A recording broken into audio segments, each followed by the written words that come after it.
Bahasa merupakan hal yang penting, terutama dalam proses komunikasi.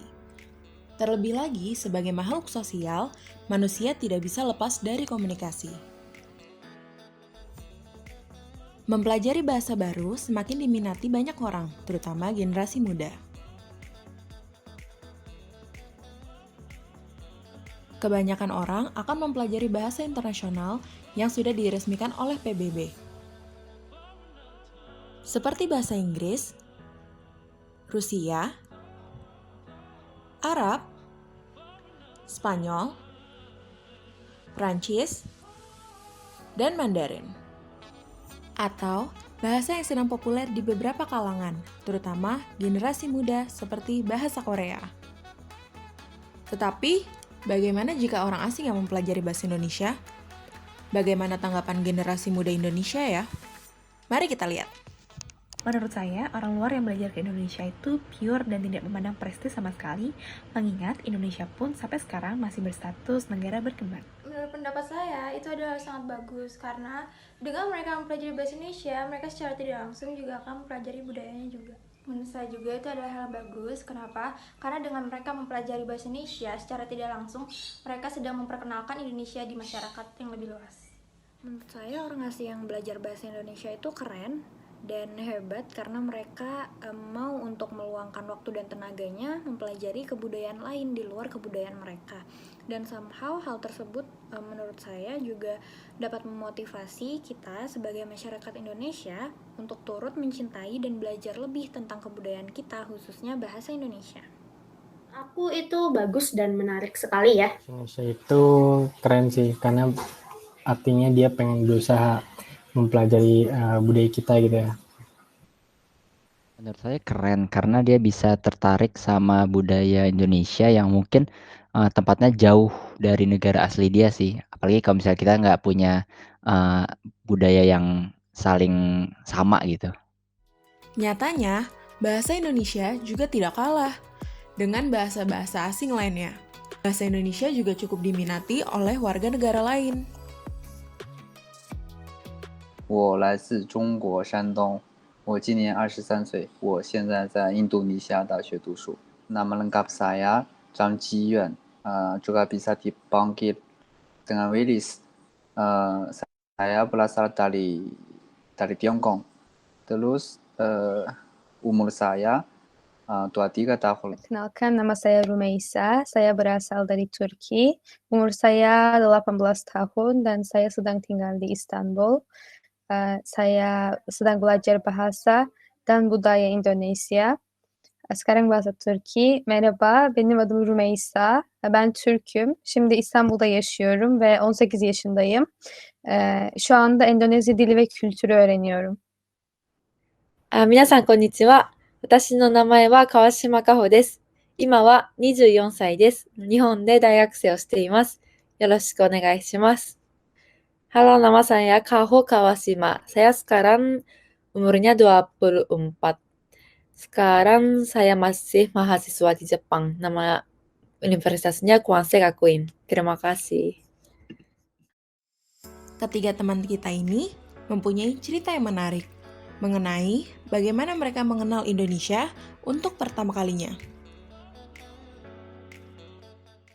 Sebenarnya ketika saya di SMP, saya jalan-jalan di kota saya dan pertama kali saya lihat Indonesia waktu ini ada beberapa wisata dari Indonesia dan mereka ingin foto dengan saya. Jadi waktu ini aku kaget kenapa mereka ingin foto sama saya dan setelah itu aku hanya ketika pulang ke rumah lihat Indonesia. Waktu ini umur saya 11 tahun. Jadi aku lihat Indonesia itu di Asia dan ini pertama kali aku lihat Indonesia dan orang Indonesia karena waktu ini aku nggak tahu Indonesia itu di mana. Tapi setelah itu aku tidak punya kegiatan tentang Indonesia. Jadi beberapa tahun lalu ketika saya di SMP kelas 8, aku punya teman dari Indonesia. Waktu ini aku rencana untuk belajar bahasa Inggris karena bahasa Inggris saya waktu ini tidak terlalu bagus. Jadi pertama teman saya dari negara luar adalah orang Indonesia. Jadi waktu ini pertama negara yang saya belajar itu dari dunia ini adalah Indonesia dan dia mengajar saya banyak tentang bahasa dan budaya Indonesia dan waktu ini aku sangat suka bahasa dan budaya Indonesia. Selain itu, terdapat berbagai alasan mengapa mereka tertarik untuk mempelajari bahasa Indonesia. Dari semester 3, aku dapat kesempatan untuk ngajar bahasa Jepang sama budaya Jepang di SD yang tadi Salatiga. Tapi waktu itu aku nggak bisa bahasa Indonesia apapun, jadi pakai bahasa Inggris saja sama anak-anaknya. Tapi aku pengen berkomunikasi sama anak-anak orang Indonesia, jadi setelah itu aku mulai belajar bahasa Indonesia. Dalam mempelajari sebuah bahasa, dibutuhkan proses yang cukup panjang, dan juga terdapat berbagai rintangan yang ada. Waktu itu saya rasa sangat susah untuk terbiasa dan Selain bahasa Indonesia, mereka tertarik akan hal lain tentang Indonesia. Seperti Rumeisha yang tertarik dengan kebudayaan daerah. Aku ikut kursus tari tradisional di Konstantina Republik Indonesia juga. Jadi ini setiap bulan kita belajar satu tari dari pulau yang lain. Jadi sebelum mulai belajar tari itu, kita belajar tentang pulau itu, tentang budaya di sana. Jadi yang menurut saya paling menarik itu adalah tari piring dari Padang. Jadi ini tentang di Padang, kalau kita ke Padang kan ada show tentang, kalau ke restoran ada banyak piring di tangannya, jadi banyak sekali. Aku kaget ini budaya mereka. Selain Rumeisha, Kaho mempunyai ketertarikan sendiri terhadap kondisi sosial di Indonesia. Ia juga membuat nama Indonesia untuknya sendiri. Kenapa aku bikin nama Indonesia itu karena itu lebih gampang hidup di Indonesia. Karena namaku Kaho itu nggak nama Indonesia dan susah ingat nama aku di Salatiga. Jadi aku pengen punya nama Indonesia dan kenapa Kartika itu karena nama asli Kaho. Jadi aku pengen nama Indonesia mulai dari kata KA. Dan teman homestay ibuku pilih Kartika. Dan artinya juga bagus. Dan aku suka banget nama Kartika. Dan akhirnya ibuku lagi panggil aku Kartika. Dan teman-teman yang lain juga. Mempelajari bahasa Indonesia memanglah tidak semudah yang dikira.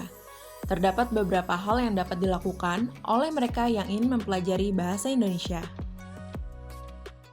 Seharusnya belajar bahasa yang dasar dulu untuk nanti bisa melakukan berkomunikasi yang sederhana. Harus bisa bahasa dasar itu, dan kita juga ada suasana yang sangat bagus. Terus kita ada satu lagi yang tadi saya bilang harus banyak bicara itu. Saya percaya bahasanya akan cepat dan lancar. Mempelajari sebuah bahasa memang hal penting, terutama untuk berkomunikasi, juga untuk berkiprah di dunia profesional. Fair Samanda melaporkan.